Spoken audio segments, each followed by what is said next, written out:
Olá, estamos iniciando mais uma transmissão ao vivo de Tutameia, sempre com um convidado especial que nos ajude a compreender, a entender melhor o momento que a gente está vivendo no Brasil e de forma que a gente possa atuar melhor nessa realidade. Hoje a gente vai tratar de uma questão que está mexendo aí com nos debates no Brasil, que é a registrabilidade, né? Palavrão aqui, da candidatura Lula. Ela é Eleonora. Ele é o Rodolfo. E no computador, à distância, hoje nosso convidado é o advogado Luiz Fernando Casagrande Pereira, que fez um grande estudo aí a esse respeito. Antes de a gente fazer a primeira pergunta para ele, eu queria lembrar a você que toda essa nossa conversa vai ficar disponível no nosso canal de vídeo no YouTube, é o youtube.com/C/Eleonora e Rodolfo Lucena, Tutameia. O Tutameia é escrito com letras maiúsculas. E também, com texto, fotos, a gente está presente no nosso site, que ancora toda a produção aqui do Tutameia, é o tutameia.jor.br. Eleonora, você quer apresentar com mais detalhes o doutor Luiz Fernando, por favor? O doutor Luiz Fernando é doutor e mestre em Direito Processual Civil pela Federal do Paraná, professor de processo civil e é um especialista nessa questão eleitoral e vai nos contar um pouco aqui desse processo intrincado do presidente Lula, que tem, digamos, um desdobramento, uma vertente na área criminal e uma vertente na área eleitoral, que é o nosso assunto hoje, porque amanhã vai haver o registro da candidatura Lula, no Tribunal Superior Eleitoral. Hoje já chegaram várias caravanas que vão se somar a esse ato público de registro da candidatura, e muita gente duvida que isso possa acontecer, que Lula possa estar na urna no dia 7 de outubro. Então, a nossa ideia aqui é conversar com o Luiz Fernando sobre essas possibilidades, e entender esse processo na esfera eleitoral, especialmente. Opa! Caiu aqui? Caiu. Começar de novo. Aqui. Uhum. Então, estamos refazendo aqui as nossas ligações. Nossas conexões. Enquanto a gente refaz as conexões... Agora aqui já está, já caiu estamos. Aqui. Então... Só para lembrar que chegaram a Brasília hoje 3 colunas que marcharam mais de 50 quilômetros do MST, Movimentos Populares, que vão se somar a esse ato. Bom, dito isso, vamos logo à nossa primeira pergunta aqui. Doutor Luiz Fernando, muito obrigado por estar aqui com o Tutameia. E eu queria começar lhe perguntando como é que o senhor começou a estudar essa questão aí da registrabilidade da candidatura e o que o senhor constatou a partir de seus estudos. Olha, bom dia, obrigado pelo convite. Eu vou tentar traduzir aqui de forma didática um tema que é técnico, ainda no ano passado, a presidente do PT, a senadora Gleisi Hoffmann, me solicitou um estudo sobre o procedimento de registro de candidatura no Brasil, dado que, à época, se anunciava uma possível inelegibilidade do presidente. Ainda não havia sido julgado o recurso no Tribunal Regional da 4ª Região, mas logo em seguida foi julgado, eu atualizei o estudo, depois veio a prisão do presidente Lula, e se colocou em dúvida a possibilidade de registro da candidatura do presidente Lula. E o que eu dizia era que o Lula, sem dúvida, tinha uma condição de inelegibilidade, mas era uma inelegibilidade provisória. E a lei eleitoral brasileira garante que a inelegibilidade provisória, por que provisória, possa ser suspensa. E se ela for suspensa, permite o registro da candidatura. E que antes da decisão final do TSE, ou seja, até que o TSE analise tudo, não é possível eliminar de forma antecipada o registro da candidatura do Lula. Eu disse isso em outubro do ano passado, reiterei em fevereiro. Houve várias tentativas de retirar Lula da disputa antes do processo eleitoral. O próprio MBL já há algum tempo entrou com uma ação, foi rejeitada, e o fato é que nós chegamos aqui às vésperas do dia 15 de agosto, e o Lula foi pré-candidato até aqui, está em primeiro lugar em todas as pesquisas, e agora haverá o processo de registro de candidatura, e nós esperamos que a inelegibilidade seja suspensa, mas até lá ele segue candidato, com todas as prerrogativas de candidato. Bom, então o que o senhor está nos dizendo é que não há nenhum obstáculo legal para que seja efetivado o registro da candidatura do presidente Lula nesta quarta-feira, amanhã, em Brasília, como o PT está programando. Muita gente dizia que havia obstáculos. Aliás, o presidente do TSE chegou a falar em irregistrabilidade, né? E houve algumas tentativas, como eu mencionei, de impedir o registro da candidatura, né? Inclusive a tentativa do MBL, entre outras. E eles não conseguiram impedir.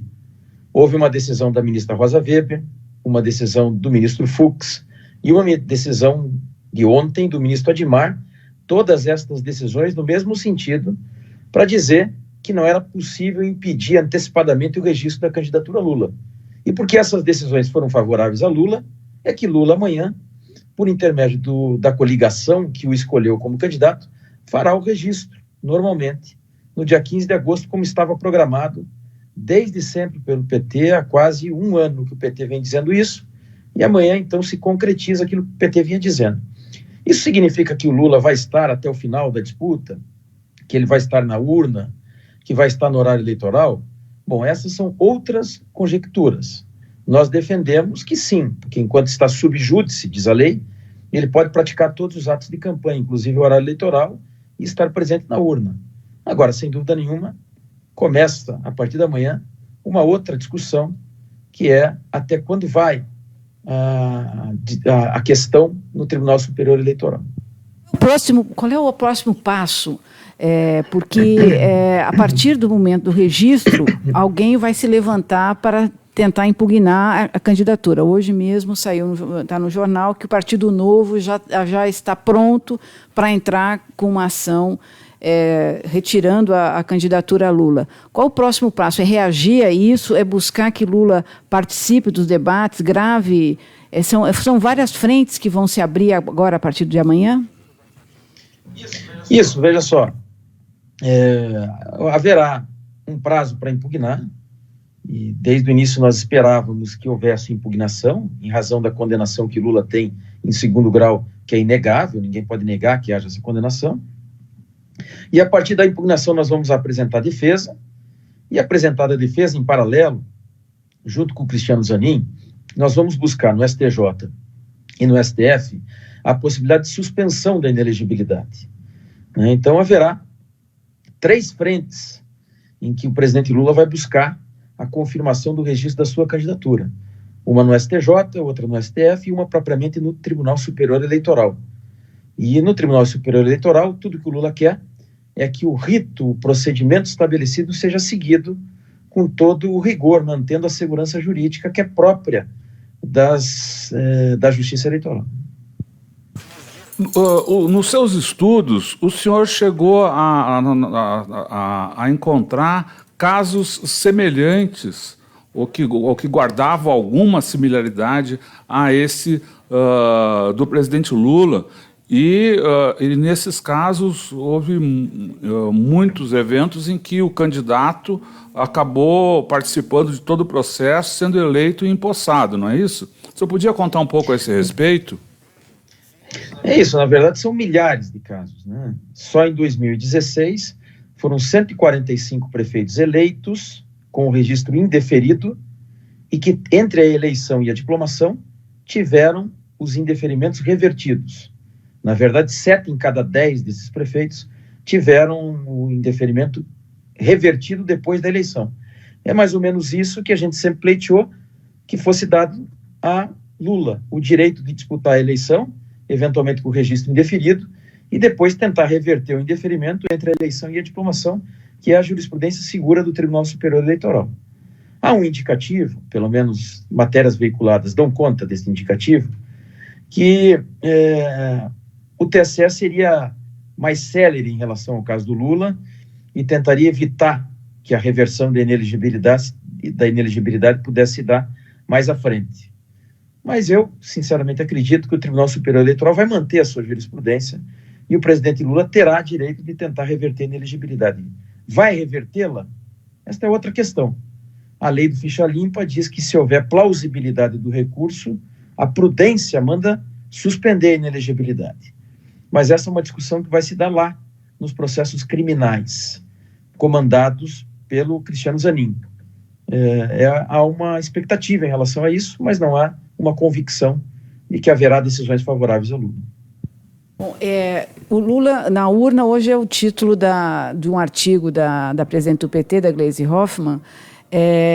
O senhor, então, quer dizer, o PT, claro que vai trabalhar para isso, mas não há segurança sobre esse cenário dele estar na urna. Isso tem que ser decidido num prazo relativamente curto, não? Não há garantias, né? Eu sempre, quando me manifestei sobre isso, eu disse o seguinte: olha, há uma inelegibilidade em face de Lula. Isso é incontroverso. Podemos questionar a lei do ficha limpa, podemos questionar a condenação do presidente Lula, e isso faz muito bem a defesa criminal. Questionou no STJ, questionou no STF, há um questionamento da doutrina brasileira de penal e processo penal, há um questionamento internacional, enfim, é uma condenação controversa, né?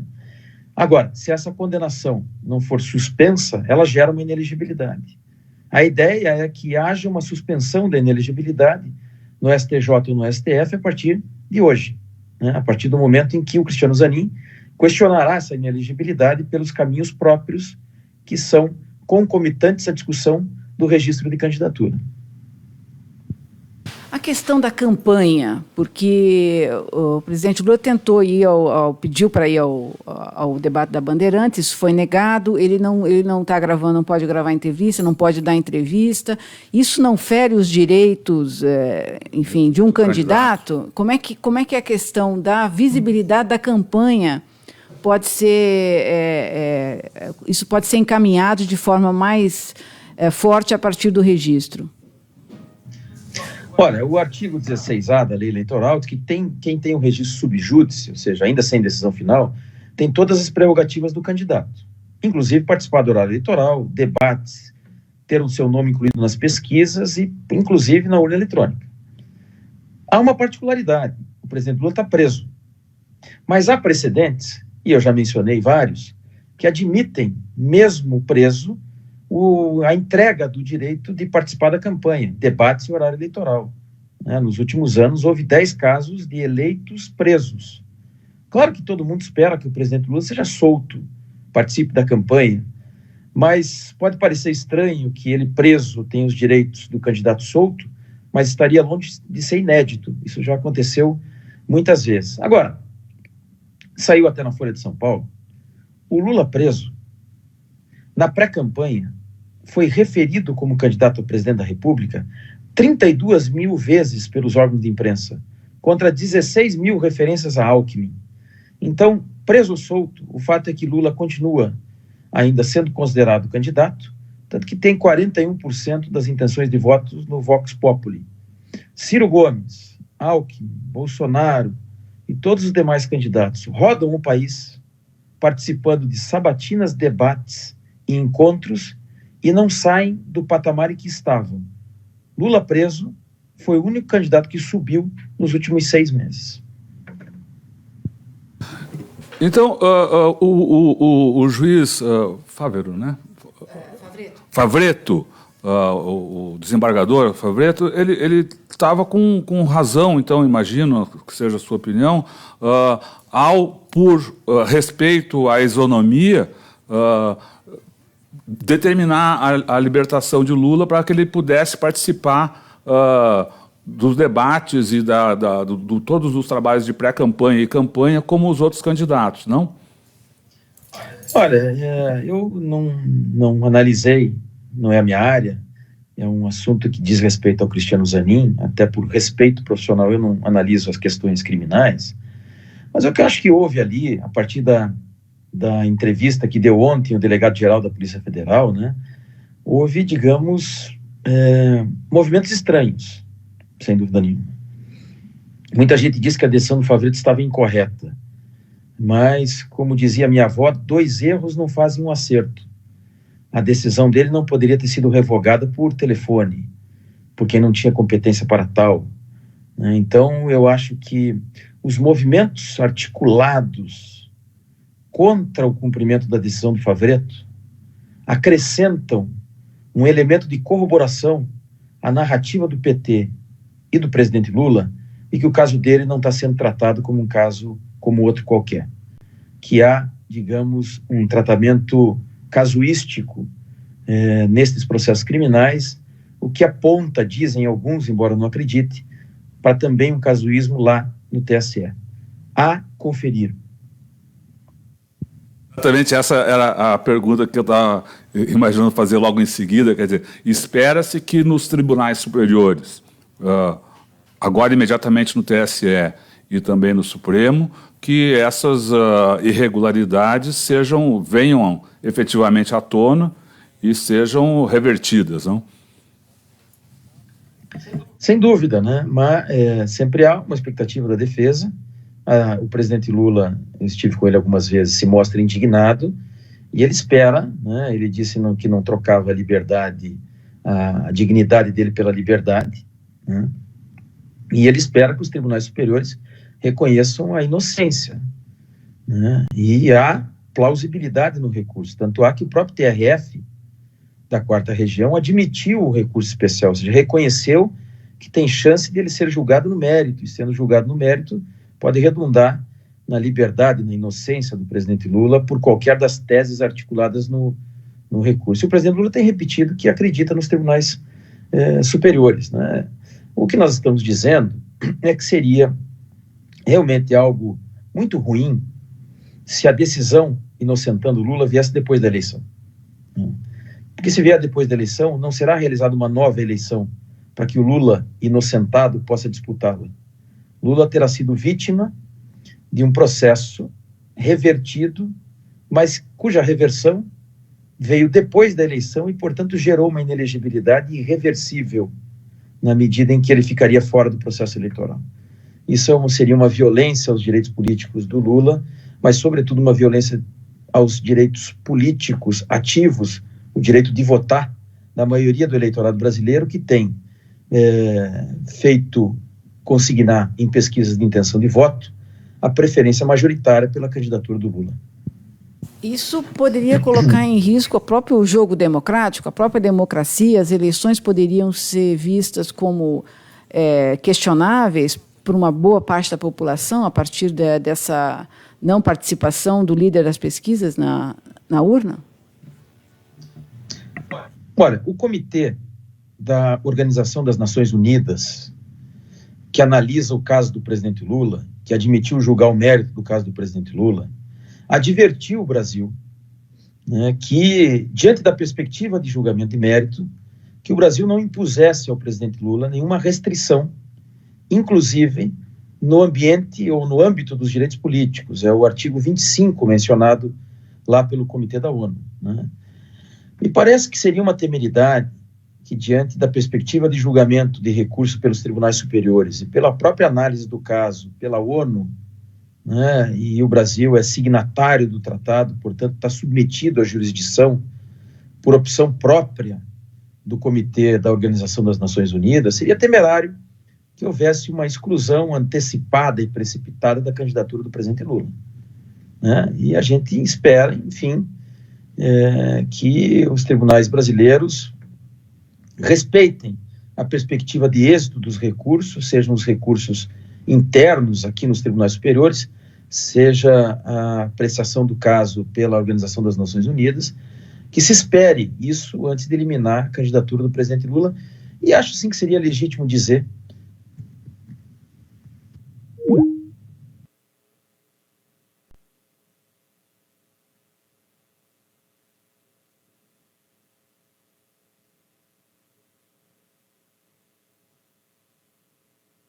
Vamos tentar refazer aqui o contato com o Luiz Pereira. Oi. Vamos lá, já fizemos. Um minutinho Voltou, só a câmera não está ainda. E aí a gente já... Voltou a câmera. Vamos, peraí, só um pouquinho. Só um pouquinho para... Que haveria um déficit de democracia se o líder nas pesquisas fosse eliminado antes da formação completa da culpa. Este é o tema. Quer dizer, então, assim, déficit de democracia agora, caso Lula não... Isso é uma posição internacional. Eu acho que é um consenso dos tratados internacionais em torno da necessidade de se aguardar uma decisão definitiva antes da exclusão de uma candidatura, né? E não há uma decisão definitiva. Seria diferente se nós estivéssemos discutindo aqui a condenação do Lula definitiva pelo STJ, pelo STF. Não haveria espaço para dizer que não há uma inelegibilidade. Por mais que eu questione a existência de uma inelegibilidade, como alguns questionam, não é o meu caso. Eu acho que estipular a inelegibilidade é legítimo. A maioria dos países do mundo faz isso. O que nós temos aqui é uma inelegibilidade sendo tratada como definitiva, embora provisória. Esse é o ponto que pode gerar um déficit de legitimidade democrática no processo eleitoral que se avizinha. Mal comparando, impedir o direito do Lula de se candidatar, de disputar antes de ter o mérito do seu processo julgado em definitivo, é como os casos de presos que são... E se depois ele for considerado inocente, né, e, portanto, com direito a se candidatar, é como os casos de pessoas que são condenadas e anos depois se descobre que são inocentes do crime que lhes foi atribuído e, no entanto, passaram lá anos na prisão. Quer dizer, isso aí esse prejuízo é algo irrecuperável. No caso de Lula, seria algo irrecuperável para a democracia brasileira. Até o juiz Moro, numa entrevista recente, disse que nestes casos em que há uma prisão e depois uma absolvição, quem ficou preso deveria ser indenizado. A pergunta ao presidente Moro é: quem indeniza 40% do eleitorado brasileiro que quer votar em Lula? Então, no caso do presidente Lula, essa indenização individual, que é automática em alguns países, como na Alemanha, né, ela não diz respeito aos direitos políticos, tanto do candidato, que é um direito fundamental previsto na Constituição, como dos eleitores, de votar no candidato à sua preferência. Eu diria, então, que esta equação da indenização que o juiz Moro menciona, ela não é uma equação que possa ser importada para os prejuízos de ordem eleitoral, para o déficit de legitimidade democrática, que o tratamento como definitivo de uma inelegibilidade que é provisória pode gerar. Então, eu acho que é este o ponto, né? Não é apenas o direito individual de Lula, é o direito individual de cada um dos eleitores que pretende votar no presidente Lula.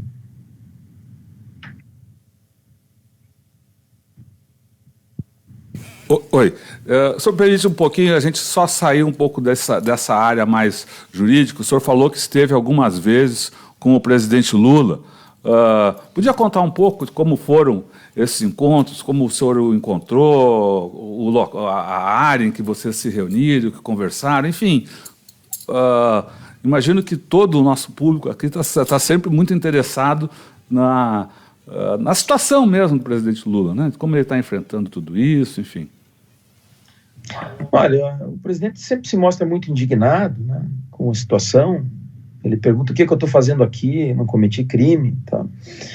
Mas, por outro lado, embora indignado, ele não dá nenhum sinal de desânimo, né? Pelo contrário, ele sempre anima quem o visita, os amigos que o visitam, né? Ele, como já disse outras vezes, ele é quem está a consolar a família que está inconsolável com a prisão, né? E nas vezes que eu estive com ele, ele sempre esteve muito ativo, discutindo o caso concreto, analisando os cenários, opinando, enfim. Eu sempre identifiquei muita indignação, mas nunca identifiquei abatimento do presidente Lula. Então, quem sabe fosse o momento já dele mostrar abatimento, já são mais de 4 meses, né, numa solitária, né, alguém me disse, mas há privilégios para o presidente Lula? Olha, eu digo, privilégio é morar no Palácio da Alvorada, onde ele morou durante 8 anos. Ele está isolado numa sala pequena, né, o único privilégio, entre aspas, é uma esteira por recomendação médica.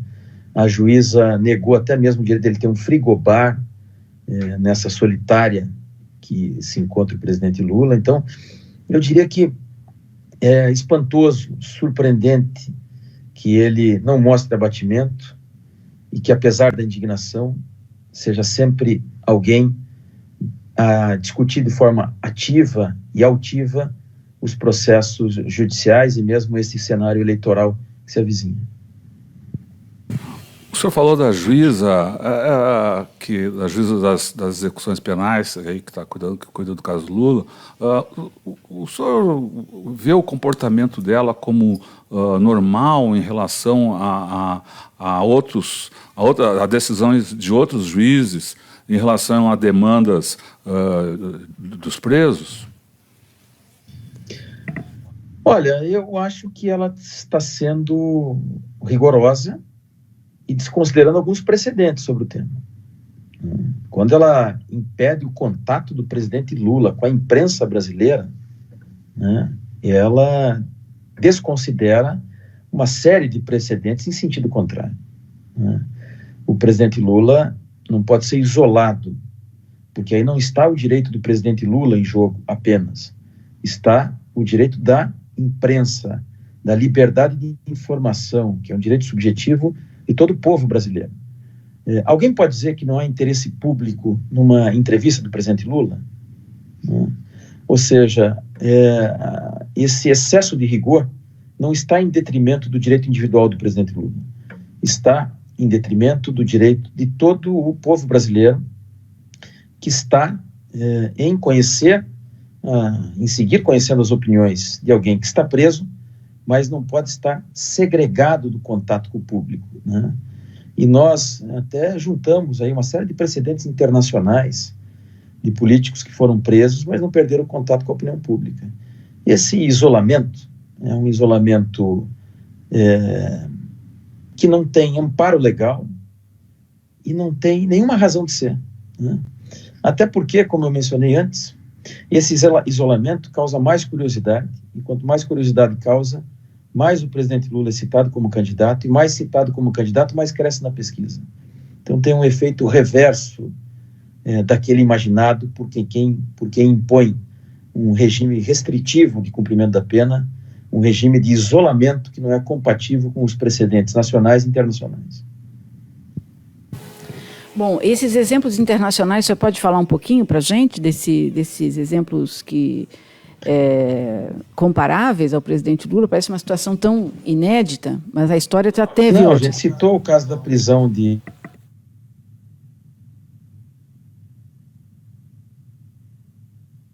Mandela, caso da prisão do... Vamos retomar aqui o contato com o Luiz Fernando Casagrande Pereira, que está nos falando sobre o processo que envolve o presidente Lula na esfera eleitoral, né? Vamos aqui refazer o contato com ele. Ele estava nos falando do registro, né, que será feito amanhã, que é um direito do presidente Lula. Oi. E De novo. aí, vamos voltar aqui a falar com o Luiz Fernando. Só um pouquinho que a gente vai passar. Tá? O senhor já está na tela de novo. Pode falar. O senhor está falando dos exemplos internacionais. Isso. Parece que o senhor começou a falar do caso Mandela, não? O primeiro exemplo que eu cito é o caso Mandela, né? O caso Mandela, nem Mandela, no regime do apartheid, foi impedido de dar entrevista. E aí nós citamos vários casos, como Slobodan Milosevic, da Iugoslávia, como o presidente do Egito, que agora me foge o nome, que foi preso, o ex-presidente do Equador, que foi preso, Hosni Mubarak, né? Enfim, todos os ex-presidentes presos não foram isolados, né? Não se submeteram a um processo de isolamento, como se não pudesse dar entrevista, porque, enfim, o que se entendeu sempre foi o direito dos concidadãos ouvirem a opinião né, de quem está preso, mas não está colocado sob mordaça. Né? E aqui no Brasil eu citei vários precedentes aí de políticos que inclusive gravaram horário eleitoral gratuito presos. Né? E agora, então eu contesto, eu diria que há um casuísmo na análise do presidente Lula em relação ao seu direito de se comunicar com o público. Isso precisa ser revertido. Nós temos aqui menos de 2 meses para as eleições, né? No caso do presidente não poder participar do programa eleitoral, ele também terá o seu direito muito restrito, não só o seu direito, mas os eleitores. Né? Sem dúvida, né? É uma meia candidatura. É uma meia candidatura quando a legislação prevê uma candidatura inteira. Quando a legislação garante candidatura inteira para todo mundo, como a jurisprudência garante candidatura inteira para todo mundo. Mas nós, advogados, estamos contratados para tentar fazer valer os direitos do ex-presidente Lula. E é essa batalha que começa no dia de amanhã. Então, só para a gente encaminhar aqui para o nosso encerramento, o senhor podia só retomar aí para o nosso público entender direitinho como é que são os passos agora. Quer dizer, amanhã vai ser feito o registro da candidatura e se pressupõe que logo em seguida, talvez amanhã mesmo, já ocorra algum processo pedindo a retirada do registro da candidatura de Lula. Enfim, vai começar uma batalha. Eu vou dar um passo. Só para completar, a gente já havia conversado anteriormente, o senhor disse que tem muita confiança de que o nome de Lula estará na urna no dia 7 de outubro. Né? Então, nos contar, então, como são os passos agora, os passos legais a partir de agora, e o porquê da sua confiança de que Lula estará com o nome na urna. Bom, veja, o Lula estar na urna não é uma convicção absoluta minha, né? Até porque se o Lula não suspender a inelegibilidade, ele vai ter que decidir se faz a substituição ou não no prazo limite do dia 17. Então, essa decisão política não é uma decisão atribuível ao advogado. Né? O que eu digo é o seguinte: sempre se garantiu a presença dos candidatos sub júdice na urna. Nós vamos lutar por isso. Vamos lutar para que a segurança jurídica seja respeitada e não haja um julgamento de exceção no caso do presidente Lula. E se toda a jurisprudência for respeitada, ele vai estar no horário eleitoral e não estará na urna apenas se não quiser estar na urna. Vamos ver como é que se comporta o Tribunal Superior Eleitoral. Tá ótimo. A gente queria agradecer muito aqui a sua entrevista, a sua disponibilidade de tempo aí, fazer a gente mexer aí nessas questões um pouco mais técnicas aí de transmissão pela internet, né? E antes de a gente caminhar para o encerramento, eu queria ver se o senhor gostaria de colocar mais algum ponto que a gente não chegou a tocar, ou reforçar algum ponto que o senhor queira destacar. Enfim, a palavra está à sua disposição. Não, eu agradeço a oportunidade de esclarecer um tema técnico, agradeço as perguntas que facilitaram a minha explicação, me desculpo pelas interrupções, mas alguém contrário ao presidente Lula derrubou a internet da minha casa e outros tantos me ligaram enquanto eu estava transmitindo, de forma tal que a candidatura Lula foi atacada também aqui durante a nossa transmissão. Agradeço muito a oportunidade. Vai interromper agora a transmissão, mas vamos continuar a nossa conversa via internet com o doutor Luiz Fernando, a quem a gente agradece a participação, mas continuamos ainda aqui ao vivo, conversando com você aí do nosso público. Obrigado. Obrigada. Um abraço. Tchau, tchau. Bom, a gente falou aqui com o advogado Luiz Fernando Casagrande Pereira sobre a candidatura Lula, que terá o registro feito amanhã, no final do dia, no Tribunal Superior Eleitoral, e que está movimentando Brasília, né, Rodolfo? A gente talvez pudesse mostrar alguma coisa. Estou procurando aqui. Bom, só para contar, chegaram hoje a Brasília, chegaram ontem à noite, chegaram hoje a Brasília as colunas de centenas, milhares de pessoas, de movimentos populares, sindicatos, partidos políticos, gente de todo o Brasil, que participaram essa marcha sobre Brasília, a Marcha Lula Livre. Foram 3 colunas, partindo de diversos pontos diferentes, de uma distância que marcharam a partir de uma distância de cerca de 50 quilômetros de Brasília. Eles estão há 5 dias marchando, né? E hoje pela manhã houve um encontro das colunas, né? A coluna Prestes, a coluna Teresa de Benguela e a coluna, agora não me lembro. Ligas Camponesas. Ligas Camponesas, isso. Então, tem vários vídeos aí que eu já acho aqui. Tá, acha aí para a gente colocar para o pessoal.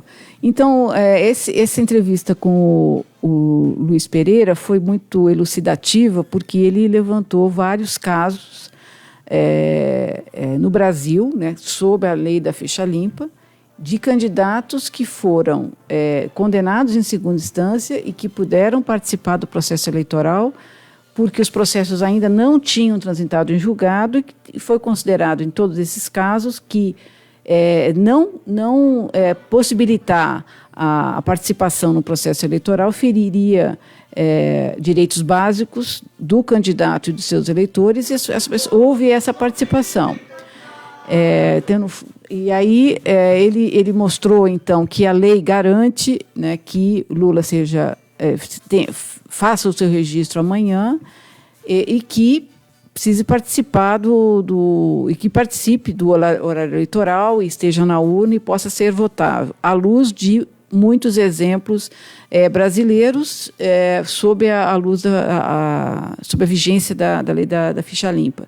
Então, a gente sabe que é um caso bem polêmico, mas há uma pressão muito grande. A greve de fome, ontem houve a chegada do Pérez Esquivel a Brasília, né? Ele teve com os grevistas de fome por Lula livre, e está tendo essa chegada das marchas. Vamos botar aí, Rodolfo? Espera aí. Vamos lá. Espera aí, deixa eu botar aqui. Vou botar, estou botando, tá? Botando aqui. Que acompanhamos aqui essa marcha, né? Você que está chegando agora nessa transmissão, ajude aí a compartilhar a transmissão para que todo brasileiro saiba que o Povo Sem Terra está mobilizado aqui em Brasília no dia de hoje. E vamos bem para frente tentar encontrar de novo as nossas companheiras do Brasil de Fato, que estão com o Leo junto, a equipe toda que está na frente da marcha, as nossas mulheres poderosas que estão aqui narrando a transmissão. Transmissão do Brasil de Fato. E né, muita diversidade, Leo, né? Aqui estamos vendo a bandeira do movimento LGBT, mas tem muita mulher, tem mulherada, a galera do Bom, eu vou diminuir a tela aqui para tentar ter um pouco melhor a qualidade. da imagem, mas não sei se... E Vê se melhora. vamos ver aqui. Aqui tem transexuais, pessoas... Estamos passando aqui, então, Brasil de Fato. Todos os estados do Brasil. É realmente impressionante como que o MST e os movimentos populares conseguem agregar toda essa diversidade, contemplar toda essa diversidade na organização e fazer um ato como esse, né? Que não é um ato só, são 5 dias de marcha e amanhã termina com esse grande ato no registro da candidatura do ex-presidente Lula. É isso. E é essa diversidade também que está lutando nas ruas. Boa, pode ir. Deixa eu parar aqui, tá o som. Se está no Levante, na Argentina, lutando pelo aborto, mas também o grito da América Latina inteira, que vai ser toda feminista. Desculpe, é um movimento aqui. negro que está muito forte. Bom, então, que tal? É isso?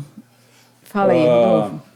Deixa eu ver se tem... não, tem mais coisas, sim. Tem que contar para você... tenho que contar para você o ato sensacional que aconteceu ontem aqui em São Paulo, que foi o lançamento do Lula Livre, Lula Livro, né?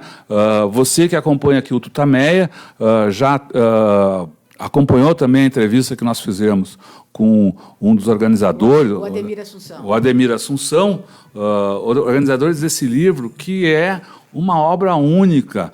Tem a participação de 86 escritores, poetas, chargistas, todos eles trazendo aí a sua contribuição para essa campanha Lula Livre. E ontem teve, eu vou ver se eu já acho aqui umas fotos que fiz ontem aí,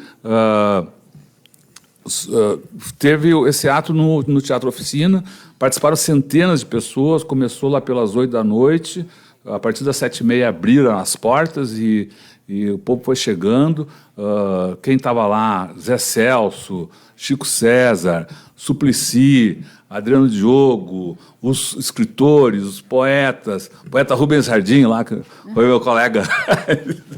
Deixa eu achar aqui. Acha aí a coisa. Bom, foi um ato político, né? O livro, como definiu aqui para nós o Ademir, e se você for lá no Tutameia, você vai achar essa entrevista para produzir esse livro. Vamos botar aí o vídeo? Põe aí. Botar. Gravação feita aqui pela Tutameia. Então, aqui é direito de Satanás Tutameia, mas vai lá. Vai lá, põe lá. Desliga ali Lula livre! Lula livre! Lula livre! Lula livre! Eu vou pedir para o Marcelinho Freire. O Zé Celso, que fez um discurso muito emocionado, né, sobre o Lula, né, na noite de ontem, falou da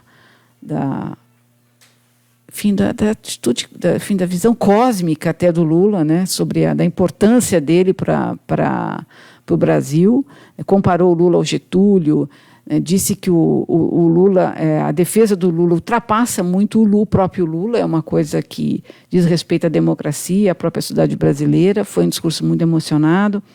E depois teve show também, teve autógrafos, né, teve a participação de todos esses escritores, poetas, né, artistas gráficos, plásticos, né.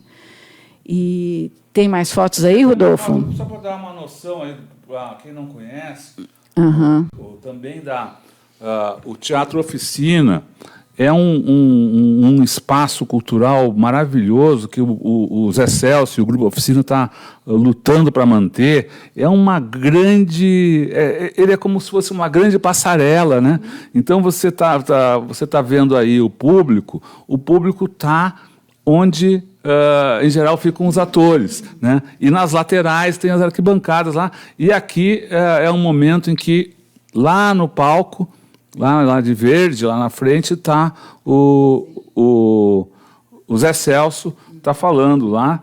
Então, aí é só para tentar dar uma dimensão aí do calor humano que esteve ontem, aquecendo a noite de ontem lá, e que foi muito bacana. E gente de todas as tribos, foi um ato... não vou dizer suprapartidário, não tinha, esse que era o legal lá.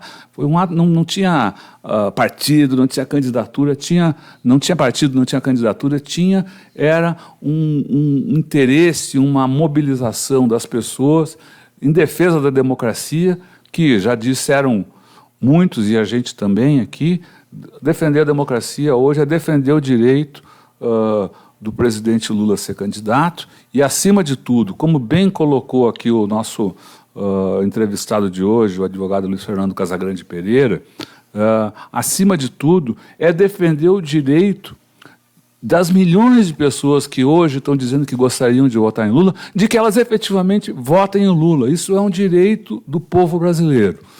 Sobre o Lula, a Eleonora falou que tanto que o Zé Celso falou sobre Lula, e ele disse assim: o Lula é um xamã.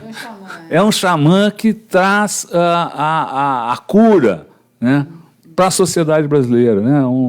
Acho que essa expressão aí, ainda que um pouco esotérica, coisa e tal, também tem um quê de verdade, porque muitos esperam da candidatura de Lula um caminho para a pacificação, para que se ganhe um pouco de estabilidade no nosso país. E é por isso que a gente sempre encerra as nossas transmissões aqui, antes convidando você para visitar o nosso canal de YouTube, o youtube.com/C/Eleonora e Rodolfo Lucena Tutameia.